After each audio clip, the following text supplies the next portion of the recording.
East of Jamestown is now over. They spent much of the night with their doors locked after police say 2 people ran from a traffic stop. The emergency alert went out around 11 o'clock last night to an area south of I-94 and east of Jamestown. It was lifted around 5 o'clock this morning. Deputies were looking for a man and a woman, both with felony warrants. Authorities say the suspects are known to law enforcement and the man is also known to carry a gun. Authorities think the suspects left the area. Deputies are asking you, however, to call 911 if you see anything suspicious. New this morning, a garage in the Southern Valley is a total loss, and firefighters think there may have been an explosion just before the building burned. The Richland County Sheriff's Office says the call came in just before midnight from a home on the south side of Fairmont, North Dakota. Fire crews found the garage fully engulfed, and there was debris scattered all around the building, which makes it look like an explosion happened. There are no reports of injuries, and the state fire marshal is being called in to investigate. Fargo Public Schools will be announcing if classes will be in person, remote, or perhaps a combination of the both this morning. A lot of options, a lot of questions. The Valley Today's Brian Sherrod joins us live this morning with more on what parents can expect a little later this morning. Good morning, Brian. Good morning, Jordan and Lisa. In less than 10 minutes, the 16-person COVID-19 committee is meeting to discuss the options that you guys actually just mentioned. Now, when there was a survey put out about if today was the first day of school, what options would they choose? This is what they had to say. We're going to start with the parents. Over 49% want full-time in-person learning, over 32% for the hybrid approach, and the remaining 18% for a virtual program. Teachers definitely felt a lot differently than the parents. Close to 45% chose the hybrid model, close to 29% for the full-time in-person option, and over 26% for the virtual program. Now, this committee is set to meet every 2 weeks to adjust the plans as needed. Now, like we just said, they're starting in 10 minutes, so at 7 a.m. is when they're officially going to start. And it's expected to start or end around 9:30 a.m., so about a 2.5-hour meeting. We will have full coverage on our VNL News app, and as we know right now, school is still set to start on September 2nd. Just click on that Back to School tab, and that's where we'll have the latest information. Brian reporting live this morning. Thank you. Some people in Barnes County will be cleaning up and making repairs after this. A tornado moved through the area. Emergency sirens went off in Valley City just after 2 yesterday afternoon after this twister was spotted in nearby Oriska. The strong winds damaged some homes and farm buildings in that area, but there's no word on any injuries. Now you can check out more storm pictures on our VNL News app or at valleynewslive.com. So what can we expect today? We're hoping for some quiet weather. Let's check in with meteorologist Lisa Green. Good morning. You can also check out those photos on the VNL First Alert app too, where we of course have access to the latest radar. Hopefully you were able to use that this weekend and got those alerts as those storms were rolling through. And we have damage from some of those tornadoes that touched down yesterday. Of course, preliminary reports, but we had lots of confirmation of some of those touchdowns. The one in Oriska, and then in Lemoore County, this is in the Edgeley area, east of Edgeley, 7 miles. Stacy sent us these photos, this series of photos of damage to their farmstead. Unfortunately, it looks like some big damage here to that large building, and that trailer flipped over there, and some debris on the grassy surface there. There were reports of a touchdown. We have some photos and video from that Lemoore and Edgeley area. And then this is up in the Goodridge area, and Josh sent us these photos here. So in the middle there, you see that circled area. That's where he had a boat before the storm or after the storm. It's not there anymore. To the left, you can see where it was relative to that building, and you can see where it ended up. It ended up blowing over toward his home. So some damage in that area too. And National Weather Service has its work cut out for them today. We're looking at several areas where we had storm reports of potential funnels or tornadoes that touched down. Again, we're looking at the Lemoore County area, of course, the Oriska storm, and in Barnes County. And then up in Hillsborough, several reports of funnel clouds. Our storm chaser, Eric Whitehill, was on that storm following it as it was rolling through. And then up in the Thief River Falls area, again, that touchdown that was reported too. So as soon as we get more information on those, once those surveys come back, we'll pass them along to you.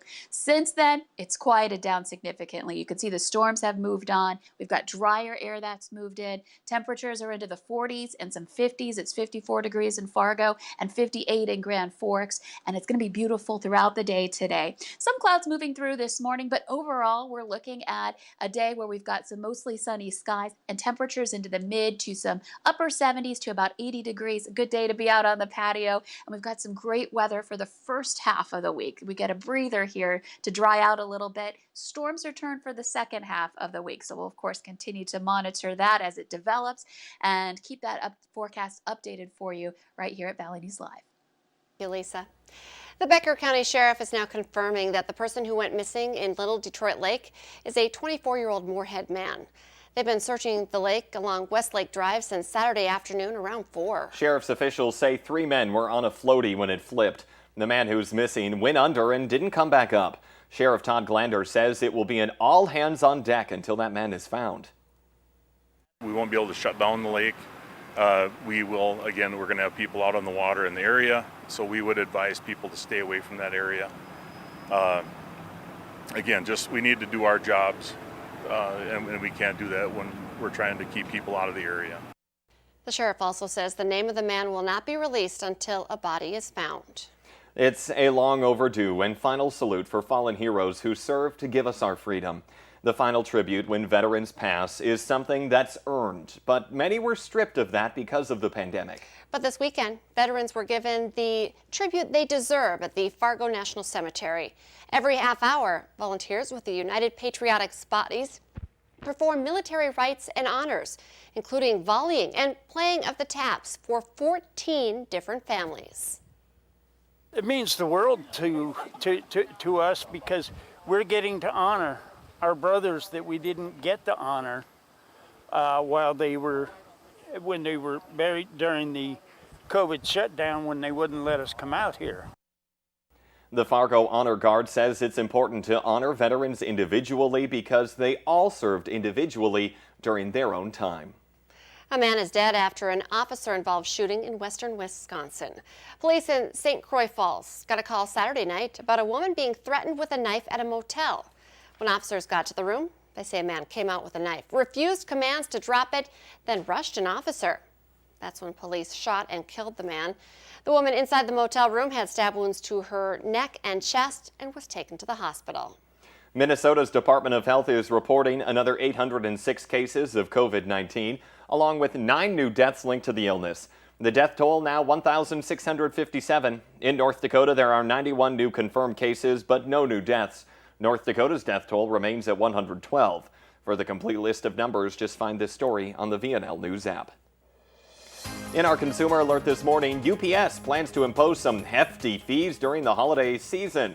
The Wall Street Journal reports UPS will impose those fees on large shippers to help offset the cost of an expected surge of online orders in the midst of this global pandemic. The fees could be as high as $3 per package for ground shipments and up to $4 per package for air shipments. The newly planned fees come as UPS and rival FedEx try to offset higher costs from the influx of packages flowing through their network. They've already imposed additional fees on large shippers and have raised prices on some customers. There actually aren't many visible signs of the coronavirus pandemic that's changing the world at the massive annual motorcycle rally in Sturgis, South Dakota. The scene was a familiar one on Saturday and Sunday, with a ton of bikers packing the streets, and many of them were not wearing face masks. Now, the sheer numbers raise the prospect that this year's rally could spread the virus in a state with no special limits on indoor crowds, no mask mandates, and a governor who is eager to welcome visitors and get their money. It seems to be a lot of individuals who are seeking some freedom and escape from kind of what they've been experiencing for months in their home states and wanting to come here. Now, South Dakota authorities are reporting the first haul of crashes, arrests, and citations from the Sturgis Rally. The number of arrests, citations, and accidents has actually kept pace with last year. So far, police in the region have reported 18 crashes, which is down from last year. That was a mark of 20. None of those have been fatal. And Lisa, I know you've been to Sturgis We've before. gone several years, and we had thought about going this year, being the 80th huge year for the rally, and yet, as everything unfolded, we decided to, even though the rally's happening, we decided not to go because of the pandemic. So we'll see how it turns out. There's a full week ahead of us of that rally. And we'll report on any new events as they unfold right here on the Valley today. And speaking of those bikers, the retail price of gasoline remains roughly unchanged over the past 2 years. According to the Lundberg survey, the national average retail price of regular gas, now $2.25 a gallon. It has technically gone up a fraction of 1 cent since July 24th. In that time, the price of mid-grade and premium gas have also risen by less than a penny per gallon. Now, drivers are paying about 50 cents per gallon less than at this time last year.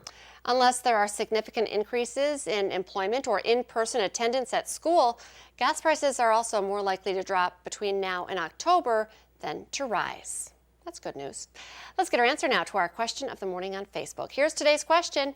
15% of kids will get this before going back to school. The answer is a new pair of glasses. Got to be able to see the whiteboard, or I guess the tablet screen or laptop in today's world. Right. Of course, that big announcement for Fargo parents and kids as well is happening this morning. So stay tuned to valleynewslive.com throughout the morning.